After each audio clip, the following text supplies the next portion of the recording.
세상에서 가장 열심히 일하는 사람들이 있습니다. 하루 12시간씩 공장을 돌리는 사람, 새벽부터 밤까지 식당을 운영하는 사람, 쉬는 날 없이 배달을 뛰는 사람. 이들은 누구보다 성실하고 누구보다 부지런합니다. 그런데 이상한 일이 있습니다. 가장 열심히 일하는 이 사람들이 가장 부자가 되지는 않습니다. 왜일까요? 이유는 단 하나입니다.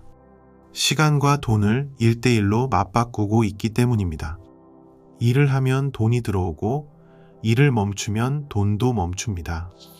그리고 하루는 누구에게나 똑같이 24시간 뿐입니다.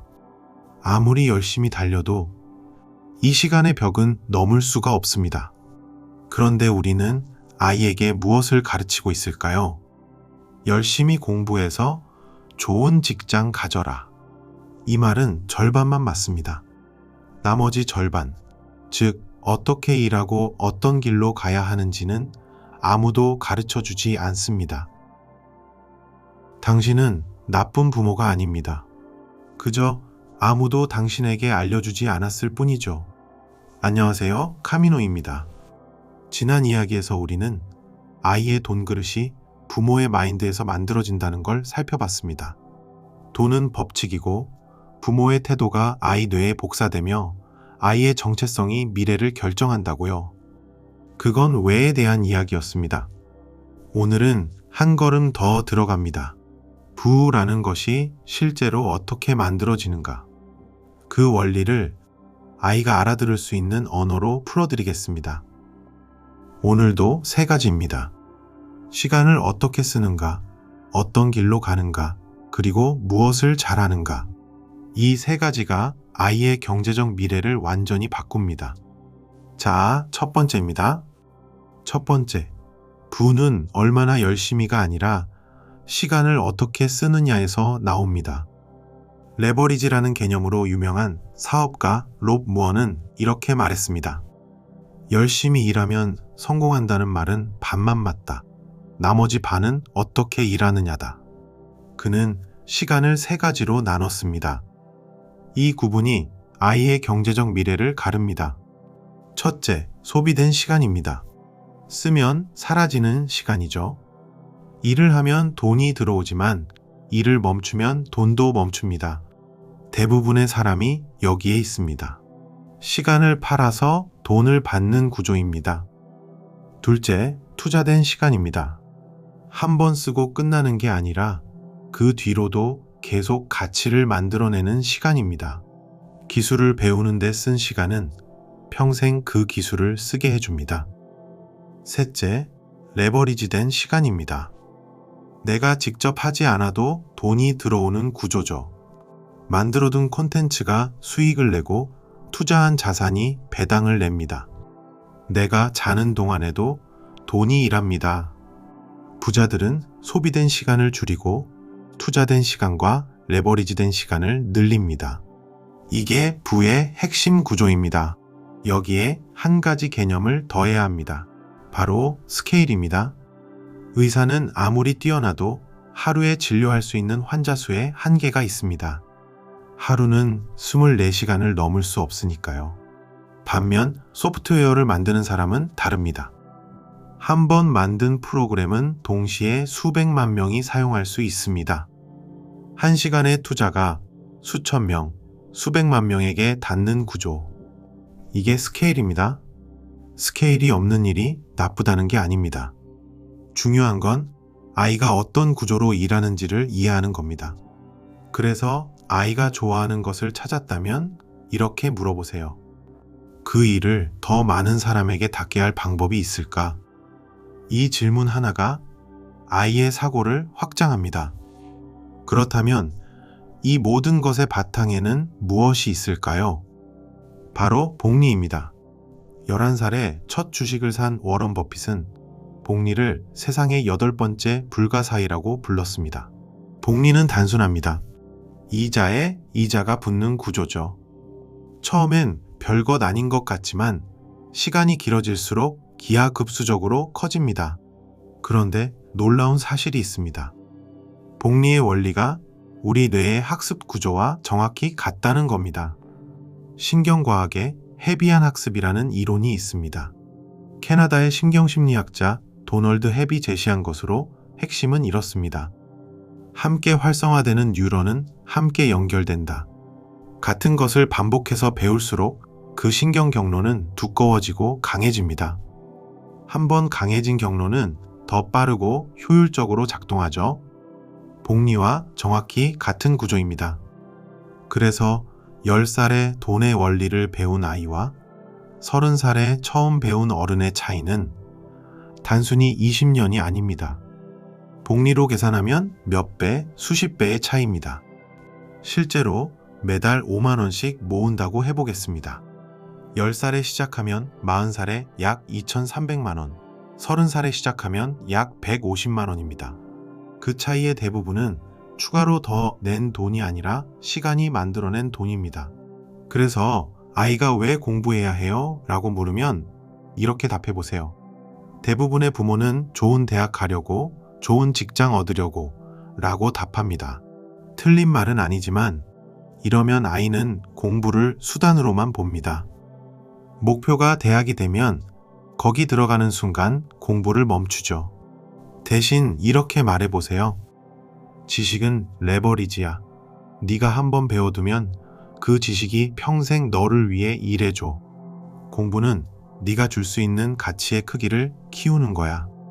이렇게 답하면 아이는 공부를 누가 시켜서 하는 게 아니라 자신의 미래에 대한 투자로 인식하기 시작합니다. 두 번째, 속도가 아니라 어떤 차선을 달릴지를 가르쳐야 합니다. 제 아이가 중학교 3학년이 되던 해 진로 이야기를 처음으로 진지하게 나눴습니다. 아이는 막연하게 말했습니다. 좋은 대학 가서 좋은 회사 취직하면 되는 거 아니에요. 저는 그 말이 틀렸다고 하지 않았습니다. 다만 이렇게 물었죠. 그렇게 하면 언제쯤 네가 원하는 삶을 살 수 있을 것 같아? 아이는 대답하지 못했습니다. 사실 저도 그 나이에 그 질문을 받았다면 대답하지 못했을 겁니다. 좋은 대학, 좋은 회사가 나쁜 목표라는 게 아닙니다. 문제는 그게 경로인지 목적지인지 모른다는 겁니다. 부를 향해 가는 길에는 크게 3가지 차선이 있습니다. 자수성가한 사업가 MJ 드마코의 개념을 제 방식으로 풀어본 겁니다. 첫째, 소비 구간입니다. 버는 족족 다 쓰는 삶이죠. 이건 사실 차선도 아닙니다. 차도 바뀝니다. 위기가 오면 완충 장치가 없어 즉시 무너집니다. 둘째, 노동 구간입니다. 많은 사람이 여기 있습니다. 열심히 일하고 절약하고 30년 후 은퇴하면 그때 원하는 삶을 살겠다는 계획이죠. 나쁜 길은 아닙니다. 다만 30년이라는 시간을 통째로 미래에 담보 잡히고 그 30년 후의 세상이 지금과 같다는 보장도 없습니다. 안전해 보이지만 그 안전 자체가 가장 큰 리스크일 수 있습니다. 셋째, 시스템 구간입니다. 돈이 일하는 구조를 만드는 길입니다. 내가 자는 동안에도 수입이 들어오는 시스템을 구축하는 거죠. 드마코는 이렇게 말합니다. 시스템 구간은 속도가 아니라 방향이다. 올바른 방향으로 가면 시간이 지날수록 가속도가 붙는다. 그래서 아이에게 가르쳐야 할 건 속도가 아니라 경로입니다. 얼마나 빨리 달릴지보다 어떤 차선에서 달릴지를 먼저 정해야 합니다. 시스템 구간으로 가는 첫 번째 전환이 있습니다. 소비자에서 생산자로의 전환입니다. 소비자는 세상이 만들어 놓은 것을 삽니다. 생산자는 세상이 필요로 하는 것을 만듭니다. 소비자는 돈이 나가고 생산자는 돈이 들어옵니다. 드마코는 이렇게 말했습니다. 세상에는 두 종류의 사람이 있다. 시스템에 참여하는 사람과 시스템을 만드는 사람. 참여하는 사람은 규칙을 따르고 만드는 사람은 규칙을 정한다. 아이가 유튜브를 보는 것과 유튜브 채널을 운영하는 것은 완전히 다른 경험입니다. 게임을 하는 것과 게임을 만드는 것도 물건을 사는 것과 파는 것도 다릅니다. 아이에게 생산자의 경험을 단 한 번이라도 시켜보세요. 그 경험이 아이의 마인드를 바꿉니다. 여기에도 분명한 뇌과학이 있습니다. 소비 행동을 할 때 우리 뇌에서는 보상회로가 활성화됩니다. 도파민이 분비되면서 즉각적인 쾌감을 느끼죠. 그런데 이 쾌감은 짧습니다. 곧 사라지고 더 많은 소비를 원하게 됩니다. 이게 충동구매의 뇌과학적 메커니즘입니다. 반면 생산행동을 할 때는 다른 영역이 작동합니다. 계획과 의사결정을 담당하는 전전두엽이 활발해지죠. 그리고 무언가를 완성했을 때의 성취감은 도파민보다 훨씬 오래가고 강한 만족을 줍니다. 어릴 때부터 생산의 경험을 반복한 아이는 전전두엽이 강해집니다. 충동을 조절하고 계획을 세우고 미래를 위해 현재를 조정하는 능력이 발달하죠. 이게 소비자 뇌와 생산자 뇌의 차이입니다. 그리고 이 차이는 단지 돈 문제가 아닙니다. 어떤 직업을 고를지, 누구와 관계를 맺을지, 위기에 어떻게 대응할지, 인생 전반의 의사결정의 질을 결정합니다. 그래서 아이에게 던질 수 있는 최강의 질문이 있습니다. 너는 어떤 차선에서 살고 싶어? 먼저 3가지 길을 설명해주고 다시 묻습니다. 어느 쪽이 좋아?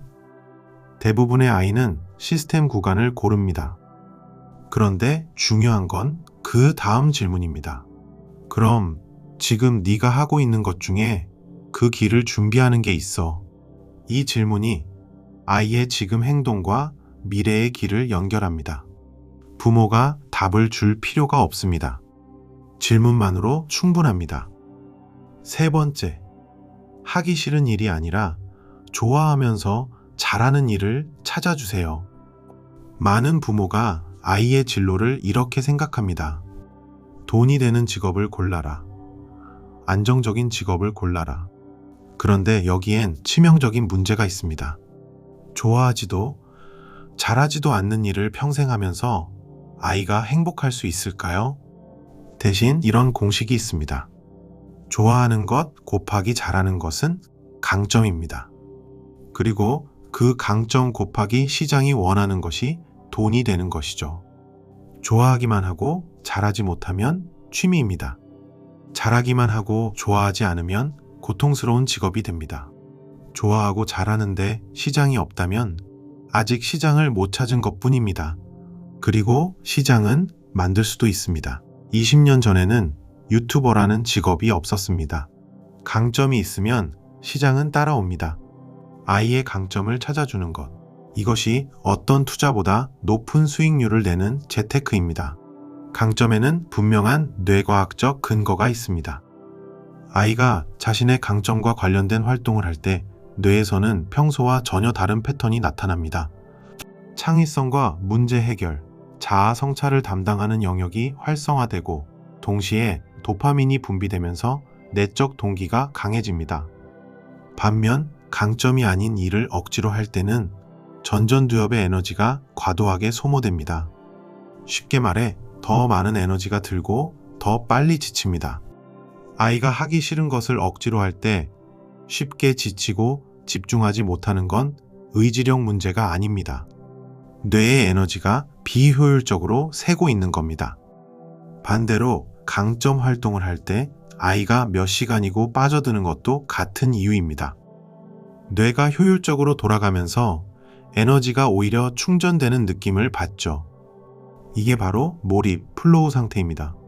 강점을 찾아주는 것은 아이가 더 쉽게, 더 오래, 더 잘할 수 있는 뇌 상태를 만들어주는 겁니다. 이것이 가장 효율적인 교육입니다. 그렇다면 어떻게 찾을까요? 강점은 저절로 발견되지 않습니다. 의도적으로 찾아야 하죠. 먼저 아이에게 절대 하기 싫은 것을 적게 해보세요.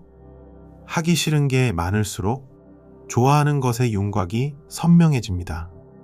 다음으로 아이가 시간 가는 줄 모르고 하는 것을 관찰하세요. 어른의 눈으로 저게 무슨 도움이 되겠어? 라고 판단하지 말고 그냥 관찰하는 겁니다. 그리고 아이가 남들에게 자주 칭찬받는 것을 확인하세요. 본인은 당연하게 여기지만 남들이 신기해하는 것, 노력 없이 잘하는 것, 이게 강점일 가능성이 높습니다. 사실 아이는 자기 강점을 모르는 경우가 많습니다. 너무 쉽게 되니까 특별한 게 아니라고 생각하죠. 바로 여기서 부모의 역할이 나옵니다. 아이가 당연하게 하는 것을 발견하고 이게 사실은 대단한 거야 라고 알려주는 겁니다. 이제 정리하겠습니다. 오늘 3가지를 이야기했습니다. 첫째, 부는 얼마나 열심히가 아니라 시간을 어떻게 쓰느냐에서 나온다는 것. 둘째, 속도가 아니라 어떤 차선을 달릴지 소비자가 아니라 생산자로 키워야 한다는 것. 셋째, 하기 싫은 일이 아니라 좋아하면서 잘하는 일, 즉 강점을 찾아줘야 한다는 것. 지난 영상의 마인드가 돈을 어떻게 바라보는가였다면 오늘의 원리는 부를 어떻게 만드는가입니다. 이 둘이 합쳐질 때 아이는 돈을 두려워하지 않고 다루는 어른으로 자랍니다. 한 가지 고백을 하겠습니다. 저는 오랫동안 제 아이가 공부에 흥미가 없다고 생각했습니다. 그런데 어느 날 깨달았습니다. 아이가 흥미가 없었던 게 아니라 자신의 강점을 발휘할 기회가 없었던 겁니다. 음악과 몸을 움직이는 걸 좋아하는 아이에게 가만히 앉아 외우기만 하는 하루는 당연히 고통이었습니다. 아이를 바꾸려 하기 전에 아이를 이해하는 것, 그게 먼저였습니다. 오늘 영상은 부의 원리를 다뤘습니다. 그렇다면 나이별로 구체적으로 무엇을 어떻게 가르쳐야 할까요? 7살부터 18살까지 나이별 돈 교육 완전 로드맵. 훈계 대신 아이 뇌를 바꾸는 대화법과 상황별 시나리오. 강점 발견 워크시트와 차선 선택 워크시트. 이 모든 실천 도구는 제 책 부모가 모르면 아이는 평생 가난하다에 담아두었습니다. 더 깊이 들어가고 싶은 분은 더보기란과 고정 댓글을 확인해 주세요. 부모가 변하면 아이가 변합니다.